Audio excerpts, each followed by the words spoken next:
Hi, Jay Fallon, and thanks for listening. So, I want to get into two police stories coming out of Queensland.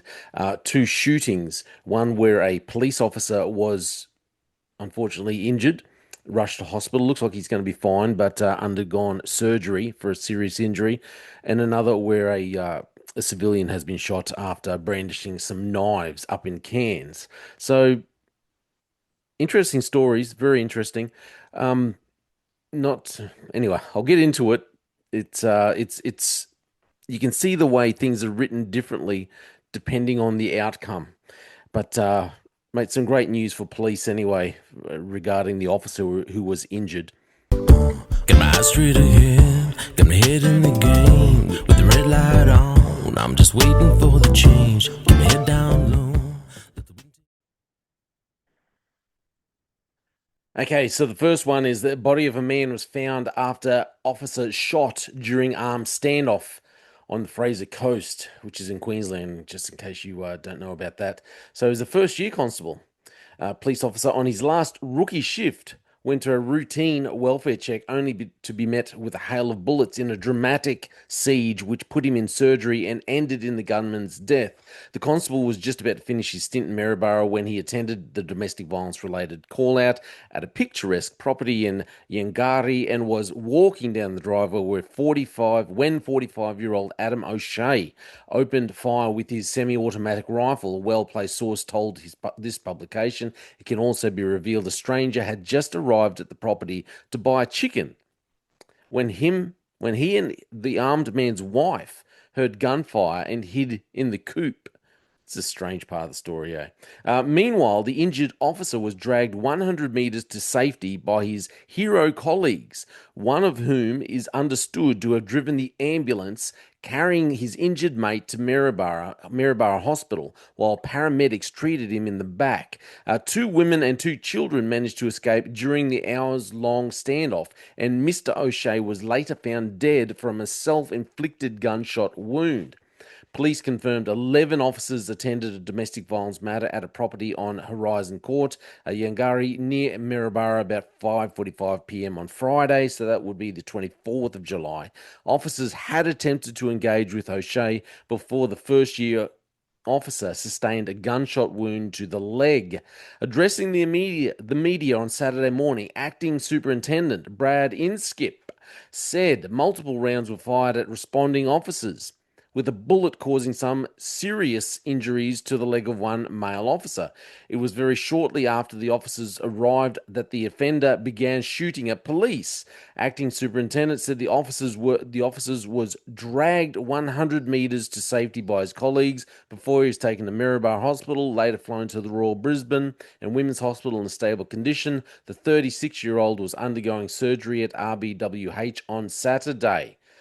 He is receiving expert medical care, and the QPS has taken responsibility for notifying his immediate family, a union spokesman said. Um, so, acting inspector, has said that O'Shea was not a licensed weapons holder but was known to police. Specialised police attended scene shortly after 9:20 p.m. and found O'Shea dead during a search of the property. So the acting inspector told media there were two women and two children in the home who self-extracted during the night.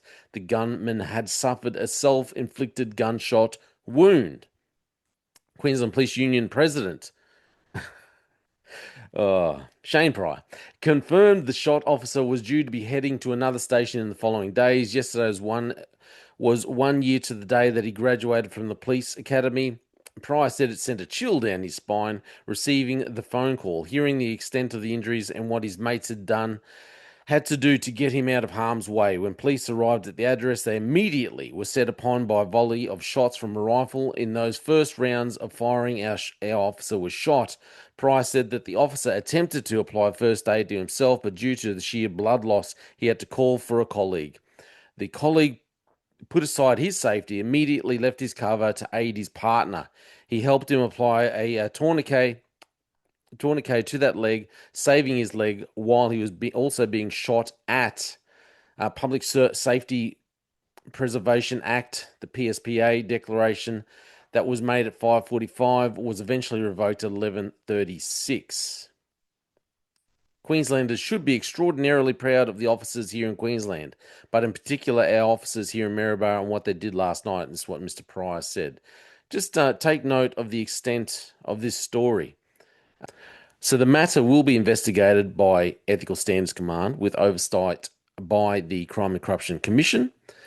And the Queensland Police Union, in a statement, said it joined with the family of the injured officer in thanking the police family and broader community for their messages of support. So, yeah, our thoughts and our prayers go out to this officer. First year Connie in getting shot. That's quite remarkable. So, yeah, really do hope and pray that he will make it through unscathed in the end with just nothing more than a scar, a small scar, and some, memories that hopefully he'll be able to get rid of, bad memories. But look at the length of this story. This is what happened. So let's go over to another story that happened. I believe this is yesterday in Cairns. Two people shot by police during altercation in Cairns. So two people have been shot by police in Far North Queensland. Authorities were called to an address in Mount Sheridan, a suburb of Cairns, just after 5 p.m. after reports of a man armed with knives. Police say they attempted to engage with the man before he was shot by officers. A woman was also shot during the altercation. The Queensland Ambulance Service says they have both been taken to the Cairns hospital. They are both in a stable condition. So I've been looking around because I saw this yesterday and there wasn't a lot of information. So I thought, oh, I'll wait and see. There'll be more information come out tomorrow, surely. So I got that story. Nothing much there. Another article. Yep. Police involved in shooting incident in Cairns. Far North Queensland, law enforcement officials have shot two individuals. The incident occurred in Mount Sheridan. Following alerts about a man wielding knives. According to police reports, efforts were made to communicate with the man before he was ultimately shot by the officers. A woman was also injured during the confrontation and subsequently shot. The Queensland Ambulance Service has confirmed that both individuals were transported to Cairns Hospital, where they are currently listed in stable condition. Very, very minimal information there coming from, as opposed to, now, first off, before I say anything else, okay, this is not, I'm not having a go at the officers involved in the shooting at all. Nothing to do with them. Definitely, okay, the chap that was shot and all these officers who were very brave, very brave. You're getting shot at. It is a hard thing to do, to put your head up and say, okay, I'm going to go and help a mate, and I'm also going to go and drag him to safety, approximately 100 meters away. That is some heroic effort, and I'm sure they'll get a medal, but they deserve a lot more than just a medal. But look, okay, and then you got officers going to another job up in Cairns. Someone's wielding knives. Again, very dangerous situation. Your life is in danger. However, listen, all I want to say, I do not want to take away at all from the obvious bravery from obviously the officers down in Maryborough and the young officer that was shot. Also, the officers up in Cairns who are confronting someone who's getting around threatening behavior with knives. That's a very dangerous situation. However, the Queensland Police Service needs to be just as open and transparent with all their stories. You've got the story down in Maryborough where everything shines a really great light on the Queensland Police Service, the way they reacted to the situation. You've got a lot of sympathy and empathy because the police officer was injured, was shot, and yet you have all these officers stand up bravely and, help support his injury, drag him, put their own lives at risk and drag him to safety, take him to the hospital, drive the ambulance while the ambulance officers are seeing to his wounds. That's a great PR story. And there's a lot of openness and a lot of transparency. You give out all this information. But when it comes to a member of the public being shot by police, which is probably just as brave a situation, these officers are confronting someone with a knife. But the Queensland Police Service don't treat that story with the same openness, the same transparency. They don't give out the same amount of information when it comes to these stories. To me, I believe this is part of the reason why the public don't trust police, because they pick and choose when they want to be open and transparent. They say it in their little spiel, in our commitment to being open and transparent and all that rubbish they give out. But then, when a police officer's in trouble, when a police officer gets charged with something, when a police officer's done something, and they have to be disciplined for it, then QPS isn't open, isn't transparent, doesn't give out all the information, doesn't give out all the details, gives very minimal details.